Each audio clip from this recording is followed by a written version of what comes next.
Mis hermanos, todos acá sabemos bien el énfasis que nosotros como iglesia local, acá en Trono de Gracia, hacemos sobre la importancia de practicar los grupos pequeños de discipulado y comunión como medios para nosotros fortalecer nuestro crecimiento y la madurez espiritual. Ellos nos han permitido profundizar nuestra relación con nuestros hermanos, cultivar amistades sólidas, fortalecer la comunión con los unos con los otros. La rendición de cuentas nos ha ayudado muchísimo, ¿cierto? Nos ha permitido madurar, nos ha permitido incentivarnos a la santidad, nos ha permitido crecer. Y así eso a su vez nos ha permitido poner en práctica esa demanda, esa exhortación que el apóstol Pablo demandaba a la iglesia cuando nos decía que teníamos que aprender a sobrellevar la carga de los unos a los otros. Eso está en Gálatas 6:2.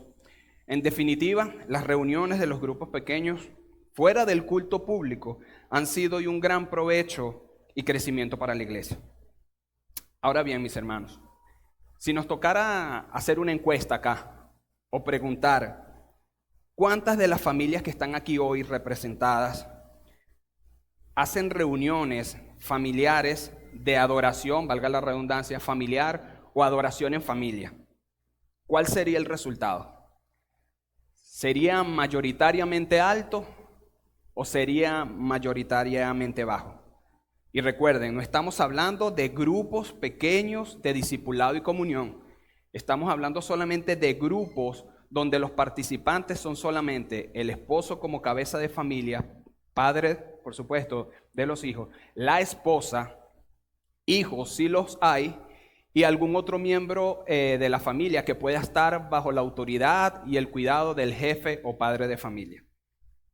Bueno, hoy quisiéramos destacar y a la vez recordar la importancia de los grupos familiares. Aquellos que se llevan, como les dije anteriormente, en el contexto íntimo de un hogar. Los cristianos, mis hermanos, por naturaleza somos adoradores.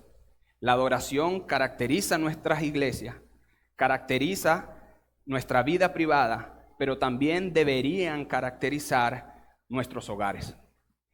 Decía un pastor en un artículo, el hecho de que dos banqueros vivan juntos, eso no significa que su hogar vaya a ser un banco. Asimismo, el hecho de que dos cristianos vivan juntos no necesariamente hace que su hogar sea un hogar cristiano. Así que, si nosotros bien anhelamos el poder compartir con nuestros hermanos y tener un tiempo de adoración grupal y colectiva, tanto en el culto público de la iglesia como en los grupos pequeños, asimismo nosotros deberíamos anhelar poder deleitarnos en la adoración en familia. Pero antes de avanzar, yo quisiera darle crédito al libro en el cual estaremos apoyándonos en esta clase, que lleva por título La adoración familiar.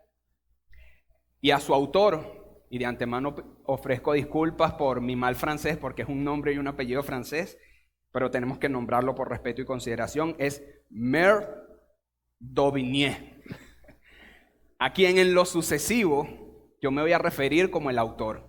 Así que cuando ustedes escuchen que el hermano Junior dice, el autor dijo, el autor dice al respecto, ustedes saben que es a Mer Daubigné. Creo que ya cambiaste la acentuación, ¿ok?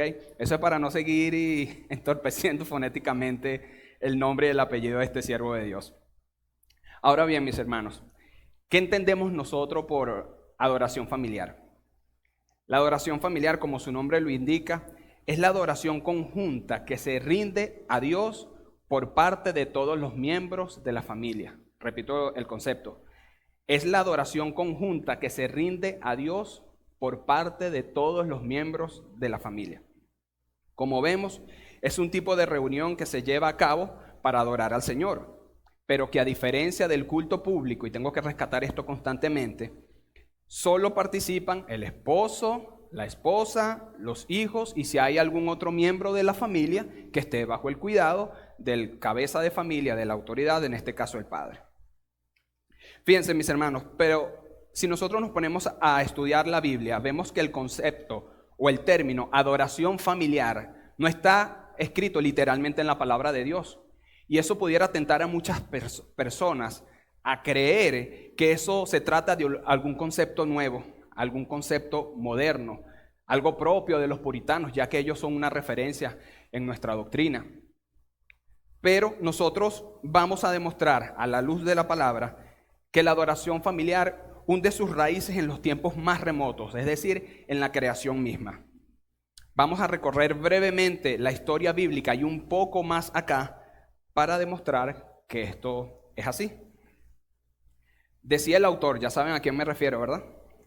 Decía el autor lo siguiente: la adoración familiar es la más antigua, así como la más santa de las instituciones.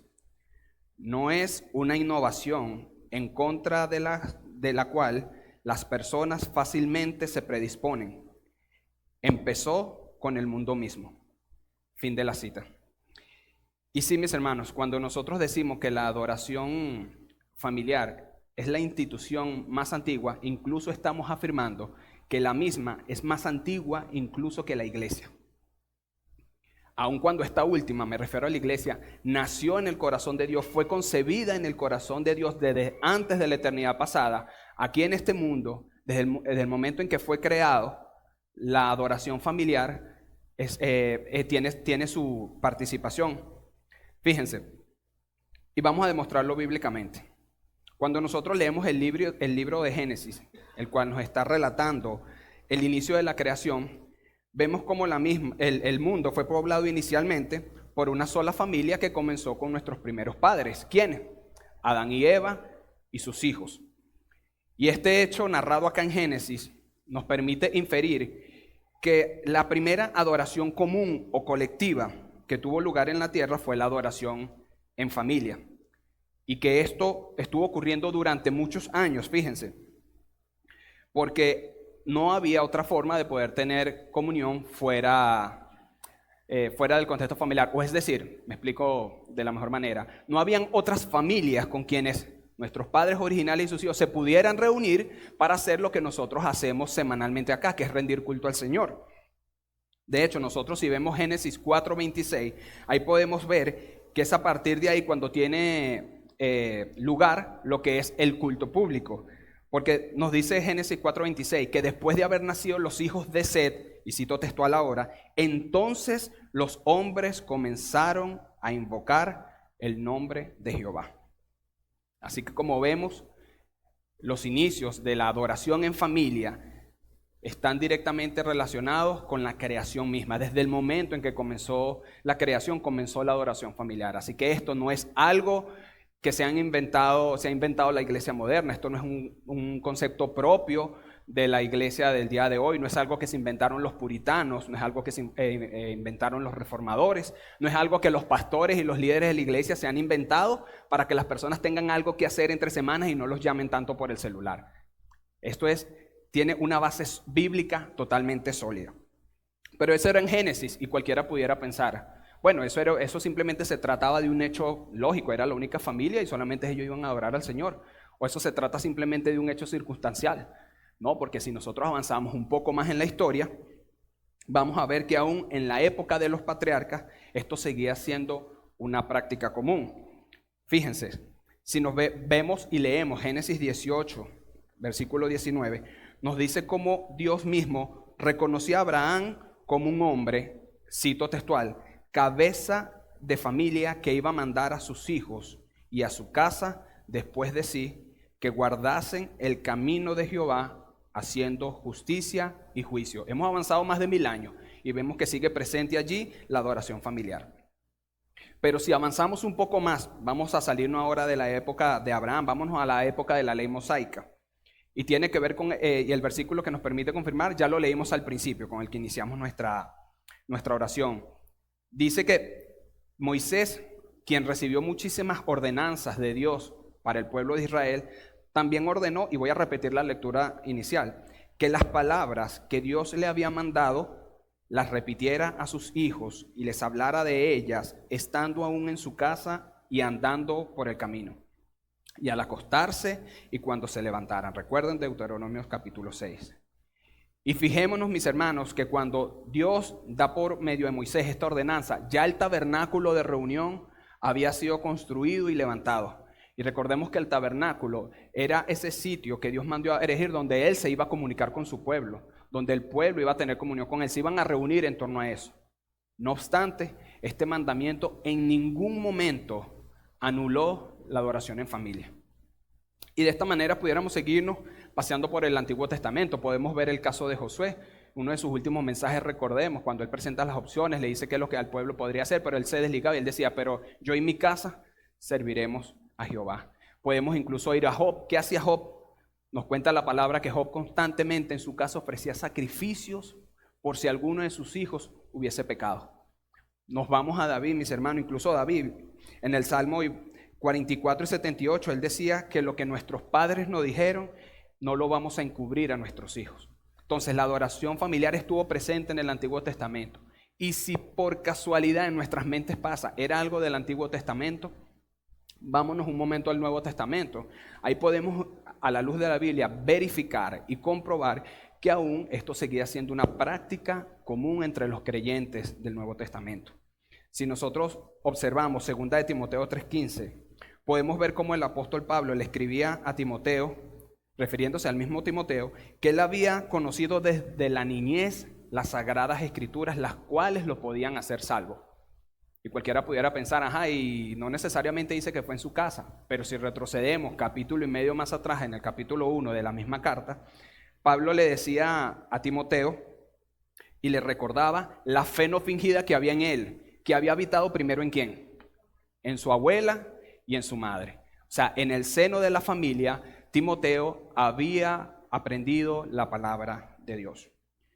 Como vemos, mis hermanos, la adoración familiar no es una práctica, es una práctica bíblica con bases sólidas.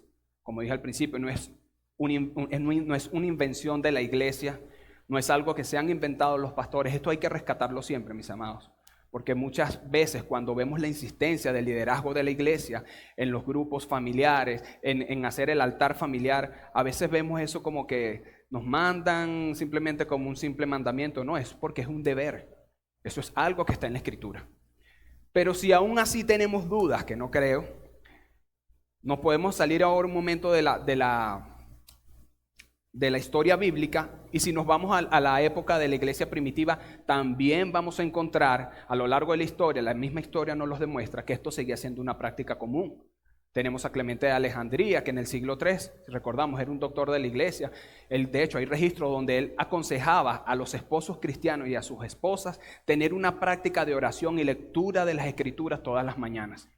Y si nos venimos más acá, hablamos de la época de la Reforma, que nos gusta mucho hablar de la Reforma, de los puritanos, de todos ellos. Aun cuando durante esa época de más de 1000 años, conocida como la época oscura, mermó notoriamente la adoración familiar, hubo un reavivar de la misma y eso causó un impacto muy grande en esas sociedades que la recibieron.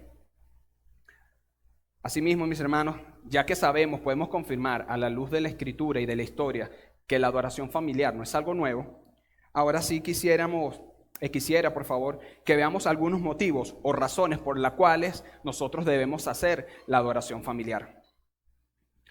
Y en primer lugar, la adoración familiar debemos hacerla, o permítame replantearlo. La razón primordial por la que nosotros debemos realizar adoración familiar es para glorificar a nuestro Dios. Nos dice la palabra en la primera carta de Pablo a los Corintios, su capítulo 10, versículo 31, nos recordaba que sea que comiera, bebiera o hicieras cualquier otra cosa, le hicieras para la gloria de Dios. Mi hermano, repito, el motivo principal de esto es para glorificar el nombre de nuestro Señor. No lo hacemos, mis hermanos, para que mis hijos me vean. No lo hacemos para que mis vecinos vean. No lo hacemos para después hablar con nuestros hermanos en los momentos de compartir y de comunión y decirles yo sí hago un altar familiar. No lo hacemos para ponernos una foto, tomarnos una foto y la selfie, publicarla y que en nuestras redes sociales y que todos vean que yo sí hago una reunión de adoración familiar en mi casa. Mis hermanos, en la intimidad del hogar, donde Dios nos ha dado la bendición de la familia, es donde nosotros debemos conocerlo más profundamente. Como familia, es ahí donde debemos agradarlo, es ahí donde debemos exaltarlo, es ahí donde incluso debemos atribuirle las bendiciones que hemos recibido. Yo quisiera hacerle una pregunta de verdad. ¿A cuántos aquí les causa deleite el tener comunión con sus hermanos. El venir para acá un día miércoles de culto de oración, el venir para acá un miércoles cuando sea escuela teológica, cuando hay actividades extraordinarias un día sábado, un domingo, tener incluso comunión después de los domingos. ¿A quién le encanta que puede levantar su mano con... Mi hermano, a mí me encanta, yo le soy sincero. Eso para mí es un deleite. Yo me siento mal cuando de verdad paso 2, 3 días y no veo la cara de alguno de ustedes. Me siento mal, de verdad. Ya la iglesia es parte de mí. Y yo espero que también sea de ustedes. ¿Ok? Que ustedes se sientan así. Pero reflexionemos, mis hermanos, con total honestidad. ¿Anhelamos lo mismo por tener ese tipo de comunión en nuestros hogares? Si eso es así, si anhelamos pasar tiempo con nuestros hermanos, tener comunión fuera, incluso del contexto de la iglesia, ¿cuánto más no deberíamos querer hacer eso mismo con nuestra familia en la intimidad de nuestro hogar? Ese hogar que el mismo Señor nos ha dado por el puro afecto de su voluntad y donde nos permite poder nosotros cuidar a nuestra familia y resguardarla. Y aquí me estoy refiriendo principalmente a los cabezas de hogares, a los hombres. Así que realmente, mis hermanos, quisiera hacer esta pregunta que hacía el autor, fíjense. ¿Realmente no hay motivos para adorar y glorificar al Señor en el seno de nuestro hogar junto a nuestros seres queridos? Reflexionemos al respecto. Mis hermanos, no puede ser que en la iglesia nosotros anhelemos hablar con nuestros hermanos de temas teológicos, que tanto nos encanta hablar de ellos, discipularnos unos a otros, tener comunión los unos con los otros, tener rendición de cuentas, orar, pero que no anhelemos en nuestro hogar tener ese mismo tipo de actividades con nuestras esposas. Y no estoy hablando de temas triviales, porque como nos encanta, mis hermanos, ese tipo de tema, hablar de escatología, empezar hacia apologética de nuestra fe, ¿no? Si nosotros, si intentáramos medir cuántas veces nosotros, mis hermanos, hablamos en casa sobre la gloria de Dios, sobre los atributos de Dios, y tuviéramos que comparar ese resultado con las veces en que hablamos de las tareas del hogar, del trabajo, de los hijos, de lo que hemos hecho durante el día, de lo que vemos en redes sociales, ¿cuál sería el resultado? ¿Estarían como mínimos a la par? Pregunta la reflexión. Y esto, mis hermanos, simplemente nos demuestra que pareciera que Dios no fuera la fuente de inspiración para entablar temas en nuestro hogar que nos permitan glorificar y adorar su nombre. Vuelvo y repito, hablar y crecer en la palabra de Dios, crecer en la adoración, temas que nos dirijan al Señor en adoración, que nos motiven como familia a crecer en el conocimiento de Dios.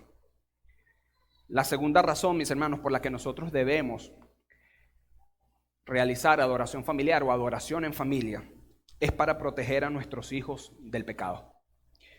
Mis hermanos, si nosotros en realidad estamos comprometidos en lo referente a Dios y en nuestras casas para nuestro propio bien, ¿cuánto no debiéramos estar comprometidos también por el bien de aquellos que están en nuestros hogares y que nos han sido encomendados a nuestro cuidado?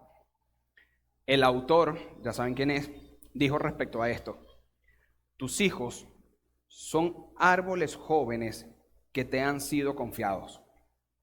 Tu casa es el vivero donde ellos han de crecer. Y tú eres el jardinero. Pero, exclama, ¿plantarás esos tiernos y preciosos retoños en tierra arenosa y estéril? Sin embargo, esto es lo que estás haciendo si no hay nada en tu hogar que los haga crecer en el conocimiento y en el amor de Dios, de su Dios y Salvador. Mis hermanos, yo tengo que confesar, lo confieso públicamente, yo mientras preparaba esta clase me quebranté muchísimo, me quebranté full, porque pensaba cómo en muchas veces, en varias oportunidades, por las razones que sean las cuales no se justifican ninguna, yo he dejado de proteger a mis hijos simplemente por dejar pasar o postergar la adoración familiar. Sí, quien les habla aquí ha cometido ese pecado, ha fallado en ese papel. Mis hermanos, ¿cómo yo voy a querer resguardar el corazón de mis hijos si no soy capaz de protegerlos, alimentándolos de una comunión íntima con el Señor? ¿Cómo pretendo yo resguardar el corazón de ellos? Ellos aún pequeños, en mi caso muy particular, mis hijos que son chiquiticos, ellos van a aprender mucho más de lo que ven que de lo que yo les voy a decir. Y esa relación va a ir cambiando conforme ellos vayan creciendo, que van a poder captar, entender ya mejor mis palabras, los mensajes que yo pueda compartir con ellos en el seno de mi familia, que lo que van a aprender por vista. Hermanos, si nosotros no estamos protegiendo el corazón de nuestros hijos en el hogar, ¿qué creemos que va a pasar con ellos cuando a medida que vayan creciendo y poco a poco de manera independiente les toque irse enfrentando a ese mundo en la calle que está ansioso por llevar a nuestros hijos al deleite del pecado? Mis hermanos, y esto va con los cabezas de familia, no esperemos que el conocimiento acerca de Dios que nuestros hijos deben tener tengan que recibirlo en la iglesia, tengan que recibirlo en el homeschool con lo que la maestra les están dando. Padre que estás aquí, esa es tu responsabilidad, proteger el corazón de tus hijos. Madre, aun cuando no eres la jefa de tu hogar, es tu responsabilidad alentar a tu esposo a que cuide el corazón de tus hijos. Es tu responsabilidad que tú motives a tu esposo, lo aliente, ores por él, para que él comience a cumplir con las responsabilidades que Dios le ha designado como padre y jefe de familia. Aquí hay una responsabilidad compartida, pero sabemos que la mayor parte la tiene el cabeza de familia. Así que no seamos, mis hermanos, negligentes con los medios que el Señor nos ha dado para cuidar y proteger el corazón de nuestros hijos. Y uno de esos medios es la adoración en familia o la adoración familiar. La tercera razón, mis hermanos, por la que nosotros debemos realizar adoración familiar es porque ella produce verdadera alegría en el hogar. Dice el Salmo 118 en su versículo 15, voz de júbilo y de salvación hay en la tienda de los justos. Y cuando dice tienda se está refiriendo al hogar. Mis hermanos, escribe aquí el autor, qué deleite, qué paz, qué verdadera felicidad encontrará una familia cristiana que constantemente erige un altar familiar en medio de ellos para ofrecer sacrificios al Señor. ¿Y sabe a qué sacrificio se refiere el autor allí? A sacrificios de alabanza y de adoración a nuestro Padre. Dicen, mientras que un hogar, por más cristiano que se haga llamar, donde no more en realidad el amor de Dios, solamente van a haber personas que van a tener en común ciertamente un afecto, es lógico, pero que van a ir creciendo conforme avanza el tiempo, totalmente desconectados el uno del otro, aislados del uno del otro. Por eso es que nosotros vemos, a falta de ese tipo de valores en el hogar, familias que cuando los hijos crecen se separan. Veo a mi padre, veo a mi madre cada cierto tiempo. Hay una responsabilidad de nosotros en ello. Quiero volver a citar al autor que sigue diciendo al respecto. La piedad doméstica prevendrá a todos estos varones, dará perfecta confianza en ese Dios que da alimento a las aves del cielo, dará amor verdadero para aquellos con quienes nos ha tocado vivir. No un amor metódico y según los sentidos, sino un amor misericordioso que disculpa y perdona, como el amor de Dios mismo. Mis hermanos, en la medida en que nosotros estemos practicando la adoración en familia, en nuestros hogares, la alegría, aún en medio de las pruebas, va a llenar esa familia, va a llenar ese hogar, mis hermanos. Vamos ahora a al cuarto motivo, la cuarta razón por la que debemos nosotros practicar la adoración familiar. Para consolar durante tiempos de prueba. Para consolar durante tiempos de prueba. Mis hermanos, ¿dónde ocurren las tragedias si no es en el seno de una familia? ¿Cierto? ¿Dónde ocurren las tragedias? En la familia. Entonces, cabe preguntarse, ¿dónde más se van a aplicar esos remedios y esas correcciones, esas medidas para tratar con una tragedia si no es en el seno de una familia? Si la tragedia o dificultad llega a una familia que ama a Dios y que tiene el hábito de reunirse constantemente para invocar el santo nombre de Dios, de quien provienen, como decimos, las pruebas y toda buena dádiva, como escribía Santiago, mis hermanos, ¿cómo no serán entonces levantadas esas familias en los momentos de tribulación? El Señor mismo, mis hermanos, se complace y se va a complacer en enviarles el Consolador, su Espíritu Santo, para poder alentar a esa familia en los momentos de prueba y darle consolación. Mis hermanos, quisiera compartir con ustedes un breve ejemplo. Y se trata de una anécdota personal. Fíjense, que tiene que ver con esto, con tener momentos de paz o tener paz en medio de momentos turbios, de dificultad. Todos conocen la historia acá de la viuda de Sarepta, ¿verdad? Primera de Reyes, capítulo 17. Bueno, durante un tiempo mi esposa y yo ya estábamos recién llegados, o un poco antes de llegar a Trono de Gracia, estábamos haciendo nuestra reunión de adoración familiar. Teníamos a Santiago súper chiquitito y estábamos en un momento muy difícil económicamente. Como sabemos cómo ha sido la historia y la economía, de nuestro país en los últimos años. Y en ese momento justamente estábamos estudiando el libro de Reyes. Y recordamos una frase que hasta el día de hoy la seguimos comentando, nos la seguimos diciendo. Se ha vuelto un cliché, sin faltar a la reverencia de la palabra, porque lo decimos con una esperanza y una jocosidad, una alegría en el Señor. Y ustedes se recuerdan cuando el profeta le pide a la viuda que le sirva el primero, y ella dice que lo único que tenía era un puñado de harina y un poco de aceite, y que simplemente iba a preparar unas tortas para ella, para sus hijos, y se iban a echar a morir. Bueno, la versión Reina Valera dice, nos dejaremos morir, dice textualmente. Y entonces mi esposa y yo en esa ocasión estábamos sacando cuentas. Wow, mi amor, mira, el presupuesto nos llega hasta aquí. Dios mío, ¿qué vamos? Mi hermano, eso es normal. ¿Quién no ha pasado por situaciones acá?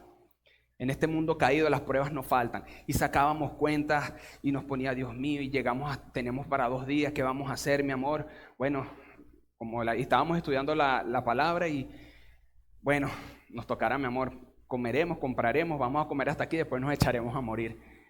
Y eso se volvió en nosotros una costumbre, porque posteriormente a eso, dejaron de llegar las pruebas. No, siguieron llegando. Conforme al tiempo han habido momentos difíciles, económicamente hablando. Y ya en cada momento siempre, bueno, corazón, mira, pasará esto. Mira, yo creo que llegamos hasta mañana. Mira, las ventas están súper trancadas porque nosotros trabajamos de manera independiente. No producimos esto y que para esto. Bueno, mi cielo, con lo que llega aquí, mi amor, comeremos y nos echaremos a morir. Pero ya lo decimos, mis hermanos, con una paz, con una tranquilidad, con una confianza en el Señor. Porque sabemos que esas palabras, al igual que la viuda, son palabras frustradas, que el Señor va a frustrar porque el Señor viene y resuelve y bendice a sus hijos. Dice la palabra, mis hermanos, que no he visto justo desamparado ni su descendencia que mendigue pan. Y eso ha sido para nosotros, de verdad, mi hermano, cuando afrontamos hemos afrontado situaciones de ese tipo. Eso nos ha traído una paz y ya nos decimos de manera jocosa y glorificamos al Señor en eso. No estamos agarrando su palabra, ¿ok? Porque no podemos agarrar la palabra del Señor. Si lo hacemos es con confianza, porque seguidamente, bueno, Señor, confiamos en ti, oramos, Señor, levantamos nuestras manos, oramos juntos como familia, Señor, confiamos en ti. Y hasta el sol de hoy, mi hermano, podemos decir, Ebenezer. El Señor hasta ahora nos ha ayudado. ¿Pero qué nos ha ayudado eso, mis hermanos? La adoración. A pesar de que eso está en la Biblia, le hemos pasado infinidades de veces a ese pasaje. Y estoy seguro que ustedes también. Un momento de adoración familiar marcó nuestras vidas. Un momento de adoración familiar nos hizo que nuestra fe en el Señor, nuestra confianza en el Señor creciera y se fortaleciera de una manera, mis hermanos, que hoy podemos decir, el Señor hasta ahora nos sustenta. No es que ahora tengamos debilidades cuando nos enfrentamos a otro tipo de circunstancias. Debilidades, hemos atravesado por situaciones de enfermedades también, de nuestros hijos, situaciones delicadas, algunos de ustedes la han conocido, mis hermanos, pero aún en medio de eso hemos aprendido a guardar la paz, a tener confianza en el Señor. Y ciertamente, como les dije, todo eso está en la Biblia, pero eso ocurrió en un momento preciso, porque el Señor puede hacer como Él quiere, como puede tocar tu vida y fortalecerte en una área una sola vez y para siempre. Lo puede hacer en la iglesia, lo puede hacer en un grupo de discipulado, mientras rindes cuenta, que alguien te dé un consejo piadoso. A nosotros nos tocó precisamente en una reunión de adoración familiar. Y hoy en día damos gracias al Señor por eso. La quinta razón para que nosotros hagamos nuestra reunión familiar o nuestra reunión de adoración familiar es porque con ella podemos influir en la sociedad. Mis hermanos, miremos el ejemplo de los puritanos. Nosotros nos encanta como reformados hablar de los puritanos. Toda una generación que abrazó la palabra de Dios y se sometió a ella, cómo ellos impactaron naciones. Por supuesto, hablo de las naciones que aceptaron tanto la reforma como las naciones donde los puritanos habitaron. Y las consecuencias de eso se ven el día de hoy. Ellos siguen disfrutando incluso de los beneficios de haber tenido prácticas en sus hogares de adoración familiar. Porque recuerden el propósito, no nos desenfoquemos. Adoramos en familia, ¿verdad? Para glorificar a Dios. ¿Y cómo glorificamos a Dios? En la medida en que vamos creciendo en el conocimiento de su palabra. Nosotros, mis hermanos, cuando hacemos adoración familiar y le enseñamos la palabra a nuestros hijos, porque de esa forma van a glorificar al Señor, estamos enseñando valores, por poner un ejemplo. Nosotros les estamos enseñando a nuestros hijos a ser buenos ciudadanos. Nosotros les estamos enseñando a nuestros hijos a amar a su prójimo como a sí mismo. Nosotros les estamos enseñando a nuestros hijos varones que tienen que amar y respetar a sus esposas. Yo pudiera incluso preguntarle a mi hijo, y eso tratamos de Santi, ¿qué hacemos nosotros con las mujeres? Las protegemos y las cuidamos. Papá, usted se lo puede preguntar ahorita. Mis hermanos, ¿y es que acaso una sociedad no se beneficia de hombres que sean respetuosos de la mujer? Los puritanos, ellos criaron a sus hijos en el temor de Dios y leemos de ellos que ellos constantemente, no había un día en que no hicieran, o sea, casi todos los días hacían altares familiares, si le quiere llamar así, adoración familiar. Y aunque no todos los puritanos, no todos, o mejor dicho, no toda la descendencia de esa generación fue cristiana, cuando, citemos un ejemplo, en Estados Unidos se levantaba algún político para quererle hacer una ley que atentaba contra las libertades, se paraban, se ponían de pie los hijos de esos puritanos y decían, estamos en contra de esa ley. ¿Cómo puede influir en nuestra sociedad hoy día? Hablemos de nuestra sociedad latinoamericana, que nosotros enseñemos a nuestros hijos valores cristianos, valores que estén cimentados en la palabra de Dios, y tal vez inmediatamente nosotros no vamos a ver los efectos, pero tal vez nuestros hijos sí en el futuro. Ellos algún día podrán pararse. ¿Se quiere aprobar una ley de aborto? No. Y a veces, mis hermanos, no necesariamente, y fue el caso de los puritanos, no necesariamente ellos vayan a ser creyentes. Esperemos en Dios que sí, hacemos nuestro trabajo como padres, pero sabemos que la salvación es del Señor. Pero podemos sembrar valores en ellos y eso se siembra en el seno del hogar. Amén. Mis hermanos, ya hemos visto entonces lo que es la adoración familiar. Hemos visto que la misma no es un concepto nuevo. Hemos visto que la misma tiene sus raíces en la propia palabra de Dios. Hemos visto cómo ha sido parte de la historia de la humanidad, del pueblo de Dios, tanto en la época, en la historia bíblica, en la historia que sigue la iglesia primitiva, y a lo largo de nuestra historia moderna. Pero ahora vamos a la parte práctica. No nos vamos a quedar solamente en conocimiento, ¿verdad? Vamos ahora a la parte práctica. Directrices de la adoración familiar. Y aquí quiero referirme, y cuando hablo de directrices, estoy hablando de los lineamientos que hay que seguir para llevar a cabo la adoración familiar, o la forma en que podemos realizarla. Usualmente, mis hermanos, quienes practican grupos familiares periódicamente, tienden a confundir esto con el culto público. O sea, y casi que replican el modelo del culto público en la casa. Pero en realidad esto no debe ser así. ¿Por qué? Porque el culto público, mis hermanos, sigue una estructura definida, porque está orientado a un público variado por naturaleza, pero un público específico. ¿Que quiénes son? Todos los redimidos del Señor en la iglesia local. Pero mientras que la adoración familiar solamente compete a quienes, ya lo vimos, al hombre o autoridad del hogar y a los que están bajo su cuidado. Así que la primera directriz que nosotros debemos seguir para realizar adoración familiar en nuestro hogar es hacerlo con verdadera espiritualidad. Si bien hemos dicho, mis hermanos, que la adoración familiar se lleva a cabo en el contexto íntimo del hogar y que no es lo mismo que el culto público, eso no significa que lo vamos a llevar a cabo sin reverencia y sin respeto por nuestro Señor.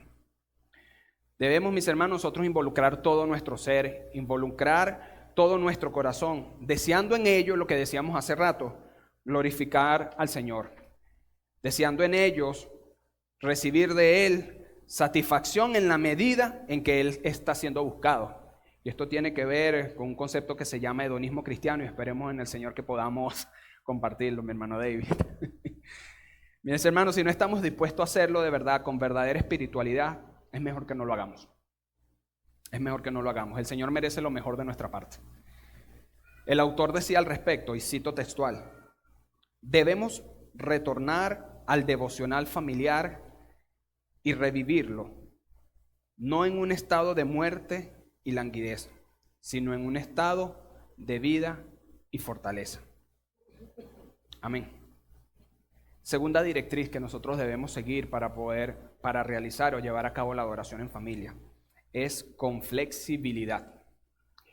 Mis hermanos, cuando nosotros hablamos de flexibilidad, estamos hablando de no ser demasiado exclusivo o demasiado servil a ninguna forma en particular. Es decir, bueno, el culto público de la iglesia el domingo dura 1 hora y media entre la apertura, la meditación, los himnos, la lectura consecutiva, la oración por las ofrendas y la predicación. Por tanto, en mi casa, el altar, la reunión de adoración familiar tiene que durar 1 hora y media. No, recuerda que la adoración familiar en tu casa no es el culto público. Establece ese servicio de adoración familiar conforme a tus necesidades y a las necesidades de tu familia. Deja que haya libertad en la conducción del mismo. Un día puedes hacerlo de una forma, otro día puedes hacerlo de otra.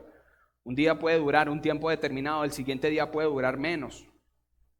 Un día lo puedes hacer en una sola oportunidad, otro día lo puedes hacer en la mañana si tienes tiempo, una parte, y luego en la tarde te puedes reunir cuando los niños lleguen de la escuela.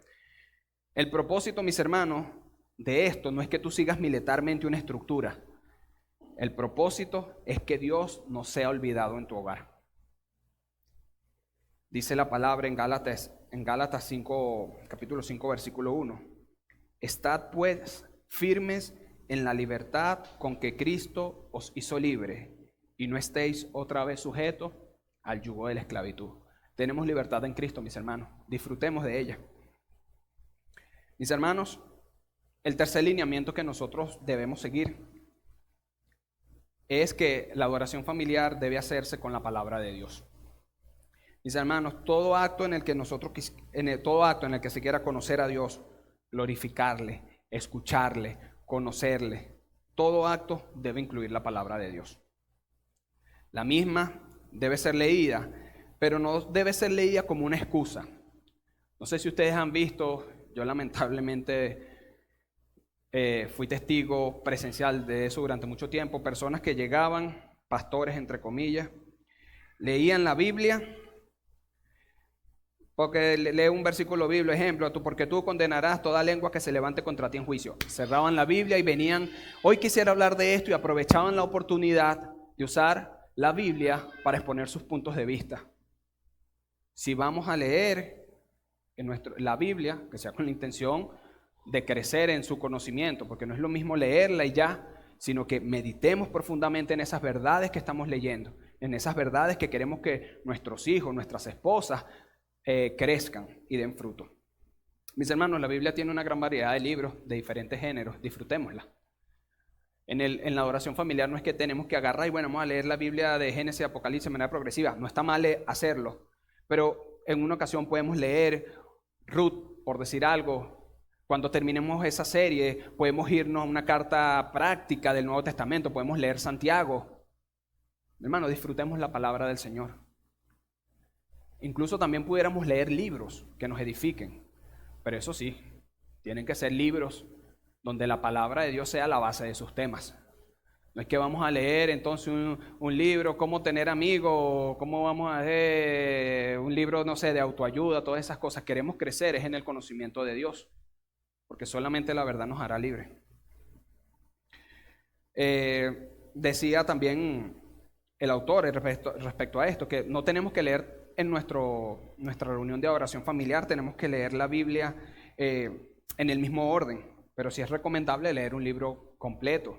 Podemos incluso subdividirlo por pasajes, mis hermanos, y lo más importante aún, tenemos que agarrar y tratar de hacer comentarios, de manera que toda nuestra audiencia, y estamos hablando de los hijos, la esposa, puedan entender el mensaje que Dios tiene allí en su palabra. Haz comentarios, decía, al final, que expliquen mejor el propósito del texto, de manera que pueda ser comprendido por todos los integrantes de la familia que estén presentes allí. Mis hermanos, para hacer esto no necesariamente tenemos que ser un pastor o un maestro. Si eres capaz de comentar, mis hermanos, cualquier libro, me vas a decir, o vamos a pensar que no somos capaces, que nos faltan las palabras para comentar la Biblia. ¿De verdad eso es así? Todos somos capaces, yo estoy seguro que hemos leído cualquier libro, una novela, un texto, cualquier cosa pequeña, un folleto, un periódico, somos capaces de hacer comentarios al respecto, ¿o no? O seamos sinceros, cuando leemos una noticia en el Instagram, no empezamos, a veces nosotros nos volvemos, opinadores y no, porque esto pasa, oye, mire, ¿cómo puede ser que esto? Y mira qué le está pasando a ese, y mi hermano, y nos volvemos expertos en opinión. Pero cuando lee la Biblia, estoy bloqueado, así la leí, y en el nombre de Jesús, y los escribirás en los postes de tu casa y en tu puerta, amén, vamos a orar y nos vamos.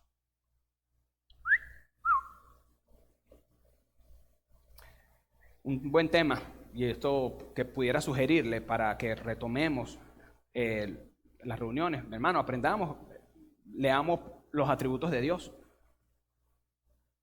Si aquí levantáramos la mano, y eso lo decía también el pastor Paul Washer en una vez, que el problema de esta generación de la iglesia es que no conoce a Dios. Sabemos quién es Dios, nos salvó, todo eso, pero no lo conocemos, mis hermanos. Un buen tema que nosotros, en el cual pudiéramos ahondar, son los atributos de Dios. Eso nos va a permitir conocer a nuestro Señor. Lee los salmos. Comienza, si no lo has hecho, lo has pospuesto, lo has dejado pasar, comienza a leer los salmos con tu familia, tu cabeza de hogar. Comienza a leer los salmos con tus hijos, con tus esposas, y comiencen a conocer. Miren, no hay nada más mejor que los salmos, de todo ese género, de todos los géneros literarios que están en la Biblia, que hablen más de los atributos de Dios que los salmos. Ese es un buen libro con el cual podemos comenzar a hacer adoración familiar.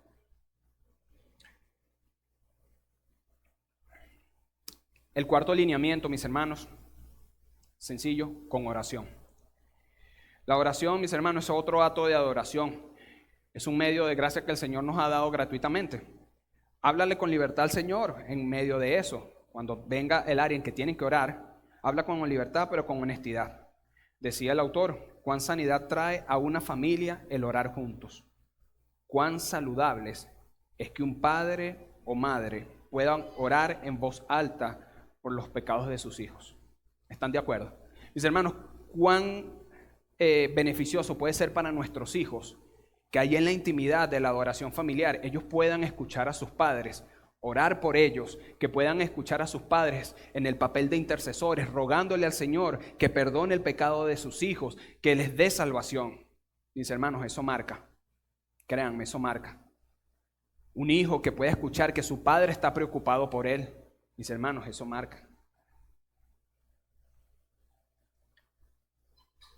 Gloria a Dios. Mis hermanos, no debería haber pena, porque esto veía una encuesta hace tiempo, que muchos hombres todavía sienten pena de hablar cuando se trata de asuntos serios. Decía, los asuntos que consideraban los asuntos académicos, los asuntos profesionales, muchas veces le daba pena. Eso era en el contexto latinoamericano, hablar delante de sus hijos y hacer ponencias al respecto. Tal vez por la falta de elocuencia, tal vez por la falta de una verborrea adecuada. Mis hermanos, eso no tiene por qué ser así. Decía el autor Mer Daubigné, disculpen mi mal francés, que la oración requiere más del corazón que de la lengua, más fe que razonamiento. Así que si nosotros oramos con total sinceridad de corazón allí, aunque tal vez no seamos los más elocuentes a la hora de hablar, porque a veces, mis hermanos, queremos hacer de la oración algo totalmente sublime, que por naturaleza lo es, porque nos lleva y nos comunica con Dios. Hablo en términos expresivos. Queremos buscar palabras o usamos palabras rebuscadas, creyendo que por nuestra elocuencia nuestra oración va a llegar más rápido a Dios. No, mis hermanos, ¿qué dice Jeremías 29:13? Y me buscaréis y me encontraréis, porque me buscaréis de todo vuestro corazón. Aleluya. Fíjense, mis amados, el quinto lineamiento. Y trato de no hacer esta clase una clase totalmente teórica de pura información. Por eso quiero ejemplificarla con ejemplos cotidianos, valga la repetición. Y estos son solo algunos de los lineamientos, porque hay muchísimos. El quinto lineamiento, mis hermanos, es con canto. El canto es otro acto de adoración, mis hermanos, que debería formar parte de la devoción familiar. El hombre, mis hermanos, casi a lo largo de la historia ha asociado el canto con sus ocupaciones, con sus placeres, lo cual no está mal siempre y cuando no haya nada de inmoral en ello. Pero no debemos olvidar que el propósito primario con el cual Dios creó el canto fue para la gloria y honra de su nombre. Tampoco se trata de que ahora vamos a convertir la reunión de adoración familiar en un concierto íntimo o un free cover, como dicen ahora. Bueno, vamos a cantar una canción de Jonathan y Sara Jerez y darle la otra a mis hermanos. Yo sé lo que es eso. Como músico, en mis primeros años de conversión, cuando hacíamos las reuniones familiares o las reuniones de grupo discipulado, vamos a cantar una canción y se nos iba una hora cantando canciones, mis hermanos. Mi hermano, lo que nos va a edificar es la palabra. Aunque cantamos la palabra como creyentes, la palabra expuesta, la palabra leída. ¿Ok? Fíjense lo que dice la palabra del Señor en Colosenses 3:16. Exhortándonos unos a otros en toda sabiduría, cantando con gracia en vuestros corazones al Señor, con salmos e himnos y cánticos espirituales. Mis hermanos, que no falte el canto de nuestro hogar. Qué mejor y qué más hermoso cantar en familia a aquel que merece todo honor. Eso nos sirve, mis hermanos, hasta de ejercicio. Para cuando vengamos el domingo, mire, hasta afinemos la voz y todo eso. Y si nos da pena, bueno, la vamos perdiendo. Miren, mis hermanos, en una reunión acá de músicos, teníamos un momento de retroalimentación. Hay unas palabras que a mí me marcaron. Me marcaron, digamos, por lo que yo hago o por la forma que me toca servir en la música. Esas fueron palabras de mi hermana Sophie. Ella nos decía en esa reunión, se ríe mi hermana. Ella nos decía en esa reunión que nosotros los domingos simplemente venimos a poner en práctica lo que venimos haciendo durante la semana, hablando en términos musicales, en términos de cántico, en términos de adoración. Mi hermano, eso a mí me marcó. Hasta el sol de hoy no se me olvida eso, lo comento con mi esposa siempre. Mis hermanos, en la casa, en la medida que nosotros cantamos, eso es una práctica para cuando venimos acá. Y lo que hacemos acá como iglesia cuando cantamos es simplemente una práctica de lo que vamos a estar haciendo allá en los cielos. Vamos a estar gozándonos con nuestro Señor, adorando y cantando a su nombre, y le aseguro que va a sonar mejor de lo que suena aquí en la iglesia. ¿Ok? Así que el sexto lineamiento, mis hermanos, es que para poder realizar la adoración familiar, es que la misma se haga en el momento más conveniente. Y el momento más conveniente para la adoración, mis hermanos, ¿saben cuál es? Es el que nosotros escojamos. Es el que nosotros decidamos, escojamos, por supuesto, en consenso por lo menos con nuestra esposa, ¿no?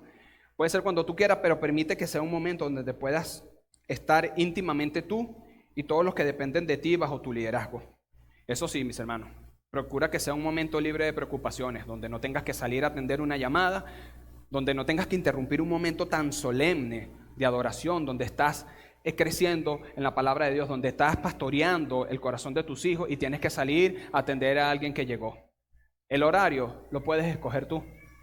Ojalá se pudiera hacer en las mañanas, pero entiendo que por nuestro contexto de trabajo es muy difícil. Se paran temprano los niños, hay que llevarlos a colegio, ¿verdad? Las esposas tienen que atender a sus esposos antes de irse, y si ella trabaja más todavía, el esposo tiene que irse a trabajar, arreglarse, todo eso.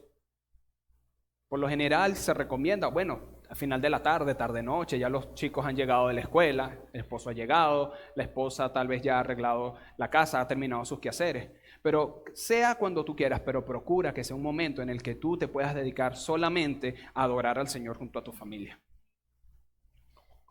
Mis hermanos, hemos visto entonces hasta ahora que la adoración familiar, recapitulamos, no es un concepto nuevo, tiene base sólida. Vimos qué es ella en esencia. Vimos cuáles son las razones por las cuales nosotros debemos adorar familiarmente. Hemos visto los lineamientos. Pero ahora una pregunta que sí estoy seguro que muchos se pueden estar preguntando, o algunas personas, sobre todo personas del género femenino. ¿Quiénes deben dirigir la adoración familiar?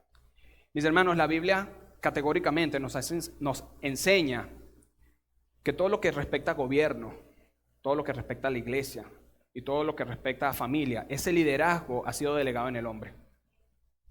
El hombre es el que tiene la responsabilidad de pastorear el corazón de sus hijos, de pastorear el corazón de su esposa, de supervisar la vida espiritual de su esposa, de sus hijos, de acercarlos al Señor, de redireccionar a su familia hacia el Señor. Esa responsabilidad es del esposo.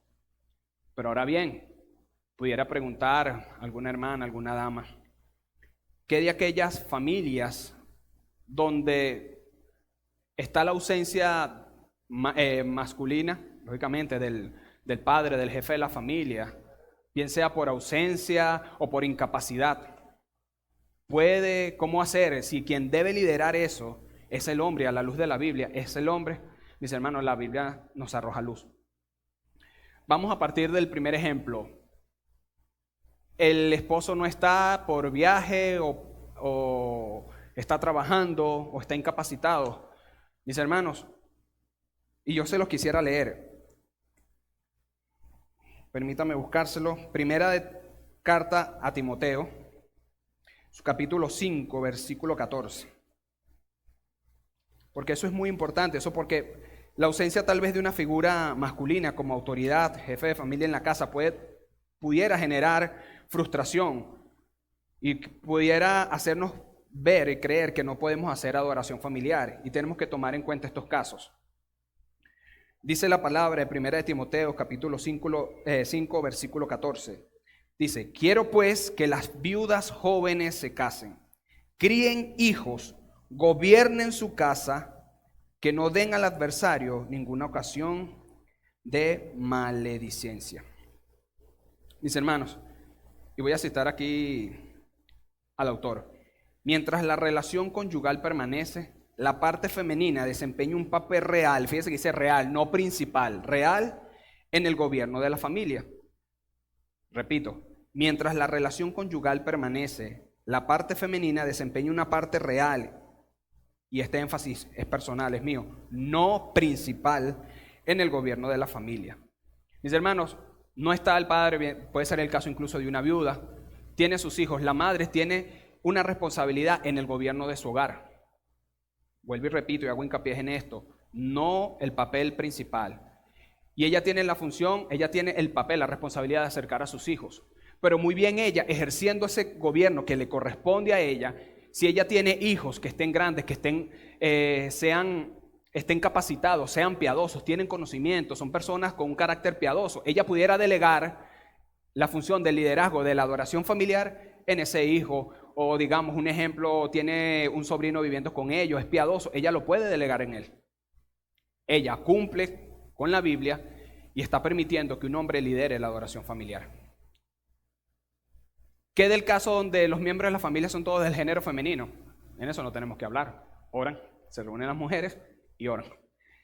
¿Qué del caso, que este creo que es el más interesante, de la familia donde hay hombres, hay mujeres, pero los hombres no quieren asumir su papel? Los hombres no quieren liderar, no quieren, bien sea porque tal vez tienen temor o puede ser porque no quieren nada con el evangelio, no se han convertido de todo su corazón al Señor, y ellas sí. Mis hermanos, la Biblia nos arroja luz. Tenemos un caso digno de elogios, es el caso de Esther. Esther, su esposo no era creyente, ella tenía que orar por una necesidad. Su familia, había una sentencia sobre todo su pueblo.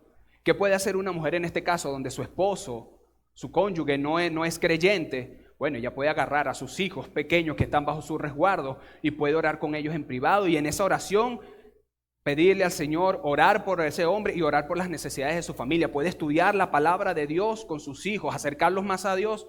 Mis hermanos, recordemos que ciertamente ella está sometida a la autoridad de su marido, pero por encima del marido hay una autoridad mayor. Y acabamos de leer que ella tiene una responsabilidad en su hogar. Así que se disipa la duda. ¿Ok? Mis hermanos, ya hemos visto entonces quiénes deben liderar. Ya hemos visto entonces de qué forma debemos nosotros realizar nuestras reuniones de adoración familiar, las razones y las bases bíblicas que nos permiten a nosotros saber que esto viene de Dios. ¿Qué pudiéramos entonces, mis hermanos, concluir? Bueno, casi que me adelanté ya diciéndolo. La adoración familiar tiene su raíz en la Biblia. La adoración familiar nos acerca más a Dios. La adoración familiar permite pastorear el corazón de nuestros hijos. La adoración familiar es responsabilidad de los padres. La adoración familiar está encargada al jefe de la familia. Hemos visto también que no es otro culto más. Así que no tiene que ser algo totalmente idéntico al culto de la iglesia. Tampoco estoy diciendo que nos pasemos de pragmático y como venga viniendo, vamos viendo, negativo. Eso hay que hacerlo con solemnidad, con espiritualidad. Hemos visto que la adoración familiar, mis hermanos, es un deber, y lo más importante aún, es un deber para la gloria de Dios. Y yo quisiera hacerle un llamado a todos los hombres, cabezas de hogar que están en este lugar y a aquellos que nos puedan estar viendo por las redes sociales. Mi hermano querido, creyente, la adoración en tu casa, la adoración familiar, es responsabilidad tuya, no es responsabilidad de tu esposa. Asume el rol que Dios te ha delegado. Si lo estabas haciendo, gloria a Dios, dale la gloria al Señor y persevera en ello, síguelo haciendo. Si no lo has hecho, es hoy el momento en que tú tienes que arrepentirte, porque eso es un pecado, porque algún día vas a dar cuenta al Señor de si pastoreaste o no el corazón de tu esposa, de si pastoreaste, supervisaste o no el corazón de tu hijo, el corazón de tu hija. Si no lo has hecho, yo te invito a que lo hagas hoy. Este siervo, mis hermanos, que les está hablando acá, ha fallado también en ello. Y no vale que, bueno, yo lo hago una vez sí, yo lo hago una vez no, tenemos que ser constantes en eso. Imaginémonos por un momento que Dios diga, hoy voy a tener misericordia, mañana no tendré misericordia de ustedes. Es un deber, mis hermanos, y nosotros estamos llamados a honrar ese deber. Vamos a orar. Soberano Dios, Padre, queremos agradecerte, mi Dios, tanta gracia y misericordia que has tenido de nosotros. Nos has amado, Señor, nos diste a Cristo, Padre Santo, para salvarnos. Él tomó, Señor, nuestro lugar, cargó con nuestra culpa, con nuestro pecado, y nosotros, Señor, a nosotros nos fue imputada su justicia. Tú nos ves ahora a través del sacrificio de Cristo, por eso te damos gracias. Pero también, Señor, queremos pedirte perdón en este día. Señor, porque hemos fallado, Padre Santo. Señor, le hemos dado importancia, más importancia, Dios de la gloria, a nuestra adoración personal. Le hemos dado más importancia a la adoración pública, en comunión con otros. Y le hemos restado importancia, Señor, a la adoración familiar, Dios de la gloria. Padre, perdónanos. Te rogamos que nos mires con ojos de misericordia, Señor. Que recuerdes, amado Padre, que somos débiles. Pero asimismo te pedimos, Señor, que nos asista y que pongas en nosotros así el querer como el hacer, para que podamos ahora, Señor, levantarnos y con responsabilidad asumir, Dios de la gloria, aquello que tú nos has delegado. Señor, anima a los hombres de esta iglesia a que puedan retomar, Padre Santo, la adoración en familia. Te doy gracias por aquellos, Señor, que lo han venido haciendo, pero no permitas que su corazón se llene de orgullo y arrogancia, Señor. Padre, alienta a las esposas que están acá, Señor, para que puedan ellas, aún en su oración privada, pedir, Dios de la gloria, y alentar a sus esposos, pedir porque sus esposos, Señor, puedan también, Dios de la gloria, cumplir con su responsabilidad. Señor, te pido por aquellas madres que están solas, Señor, tal vez con sus hijos, y que puedan en algún momento sentir frustración de que no está la presencia física de un hombre allí que pueda liderar. Hazle entender, Señor, Dios de la gloria, que tu gracia es mayor. Hazle entender, Dios de la gloria, a la luz de la Biblia, que ellas tienen, Señor, el deber, Dios de la gloria, de acercar sus hijos a ti, Señor. Padre, ten misericordia de nosotros. Ayúdanos, Dios de la gloria. Padre Santo, y que de aquí en adelante pueda haber ahora un antes y un después. Padre, porque la adoración familiar es importante, Señor. Y un día vamos a estar frente a ti y daremos cuenta de la vida de nuestros hijos, de la vida de nuestras esposas, Señor. Padre, te lo pedimos en el nombre de Jesús. Amén.